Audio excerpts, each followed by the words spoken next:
32 নম্বর থেকে হাড়গোড় পাওয়া গেছে, জানালো সিআইডি।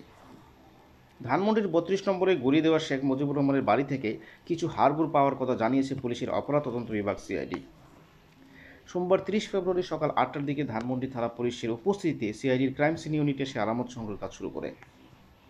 ধানমন্ডি থানার ওসি আলী আহমেদ মাসুদ বলেন, 32 নম্বরে কিছু হাড়গোড় পাওয়া গেছে। এখন সেগুলো মানুষের নাকি অন্য কোনো প্রাণীর সেটি নিশ্চিত হতে সিআইডি ক্রাইম সিন ইউনিট এসে আলামত সংগ্রহ করেছে। আলামত সংগ্রহ শেষে সোয়া 10টার দিকে সিআইডি টিম চলে গেছে বলে জানান ওসি মাসুদ। শেখ হাসিনার পতন ও দেশ থেকে 6 মাস পূর্তির দিন গত বুধবার বুলডোজার মিছিল কর্মসূচি থেকে 32 নম্বরের বাড়িটি ভাঙা হয়।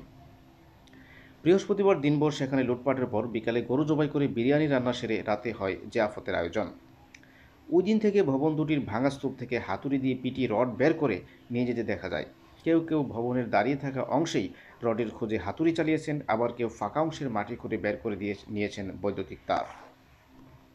উল্লেখ্য, গত 5 ফেব্রুয়ারি পলাতক সাবেক প্রধানমন্ত্রী শেখ হাসিনার অনলাইনে বক্তব্য দেওয়াকে কেন্দ্র করে 32 নম্বরের শেখ মুজিবুর রহমানের বাড়ি গুঁড়িয়ে দিয়ে বিক্ষুব্ধ ছাত্র জনতা।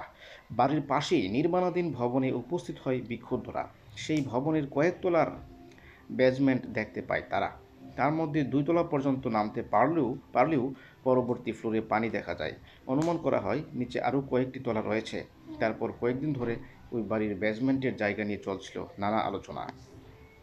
সেটি সম্পর্কে বিস্তারিত জানতে 32 নম্বরের বেজমেন্ট রোববার সকাল থেকে পানি সেচ করার কাজ করছিল ফায়ার সার্ভিস। সেচের কাজ শেষ করে ফায়ার সার্ভিসের কর্মীরা ঘটনাস্থল ত্যাগ করেন দুপুর সোয়া একটার দিকে। এরপর সোমবার সেখানে আলামত সংগ্রহে সিআইডির ক্রাইম সিন ইউনিট পৌঁছায়।